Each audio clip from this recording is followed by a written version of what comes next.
এক সময়ের কথা। প্রাচীন ইসলামী এক শহর ছিল।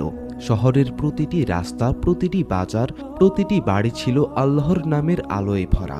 কিন্তু এই শহরের মানুষের অন্তরে ছিল এক গভীর শিক্ষা, যা আজও আমাদের জন্য প্রেরণার উৎস। শহরের মানুষেরা দিনে দিনের মতো ব্যস্ত ছিল, ব্যবসা, পরিবার, কিন্তু অন্তরে শান্তি খুঁজছিল। সেই শহরের মধ্যে একজন ব্যক্তি ছিলেন আব্দুল্লাহ।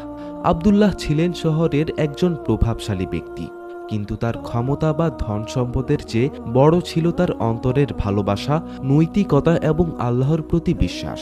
আপনি কি কখনো ভেবেছেন প্রাচীন শহরের প্রতিটি ঘটনা আমাদের দৈনন্দিন জীবনের জন্য কি শিক্ষা দিতে পারে?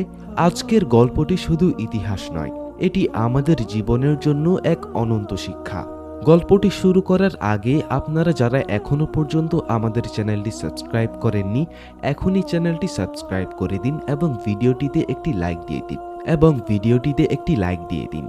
একদিন শহরে এমন একটি ঘটনা ঘটল যা পুরো শহরের মানুষকে একত্রিত করল। হঠাৎ শহরের পানি সরবরাহ বন্ধ হয়ে গেল। মানুষ আতঙ্কিত, তারা জানল না কি করবে। কেউ চিৎকার করল, কেউ হাহাকার করল। কিন্তু আব্দুল্লাহ শান্ত থেকে বললেন, শান্ত থাকুন, আমরা একসাথে চেষ্টা করব এবং আল্লাহর সাহায্য প্রার্থনা করতে ভুলবেন না। এই ছোট্ট বাক্যই পুরো শহরের জন্য এক নতুন আশা নিয়ে এলো। শহরের মানুষরা একত্রিত হলো। কেউ পাইপ ঠিক করছে, কেউ পানির খোঁজ করছে, কেউ দোয়া করছে।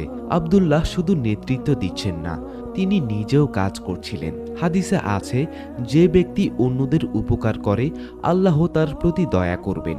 শহরের মানুষ বুঝল, ইসলাম শুধুই নামাজ বা রোজা নয়, ইসলাম আমাদের দৈনন্দিন জীবনে নৈতিকতা, ধৈর্য, সাহায্য এবং একতার শিক্ষা দেয়। এক সময় আব্দুল্লাহ বাজারে ঘুরছিলেন। তিনি দেখলেন একটি ছোট ছেলে পানি খুঁজছে, কিন্তু কোনো পাইপ বা জল নেই।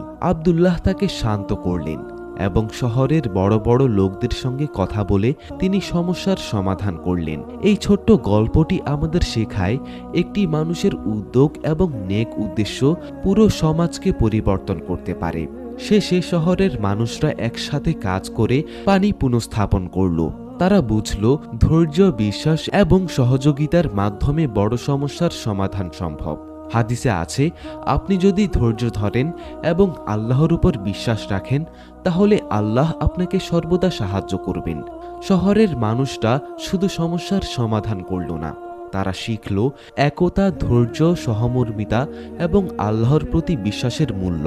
আব্দুল্লাহ বুঝলেন, একটি ছোট্ট নেক কাজও আল্লাহর দয়া অর্জন করতে পারে এবং সত্যিকারের নেতৃত্ব মানে শুধু শান্তি নয়, বরং সহানুভূতি এবং নৈতিকতার শিক্ষা প্রদান।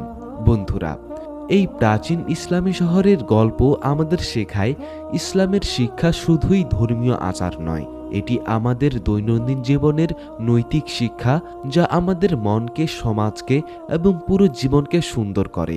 শিক্ষা সহজ, একতা, ধৈর্য, সাহায্য এবং আল্লাহর উপর বিশ্বাস, এই চারটি নীতি আমাদের জীবনকে সুন্দর এবং সফল করতে পারে। আপনি যদি কখনো মনে করেন সবকিছু হারিয়েছেন, মনে রাখবেন, একটি ছোট্ট নেক কাজ, আন্তরিক দোয়া অথবা ধৈর্য আল্লাহর দয়া অর্জন করতে পারে। যদি এই গল্পটি আপনাকে অনুপ্রাণিত করে, তবে লাইক, কমেন্ট এবং সাবস্ক্রাইব করতে ভুলবেন না। বন্ধুদের সাথে শেয়ার করুন, কারণ ভালো গল্প ভালো মানুষের হৃদয়ে আলোর মতো পৌঁছায়। আজকের মতো এখানেই বিদায় নিচ্ছি। দেখা হবে পরবর্তী ভিডিওতে। সেই পর্যন্ত আমাদের সাথেই থাকবেন। আল্লাহ হাফেজ।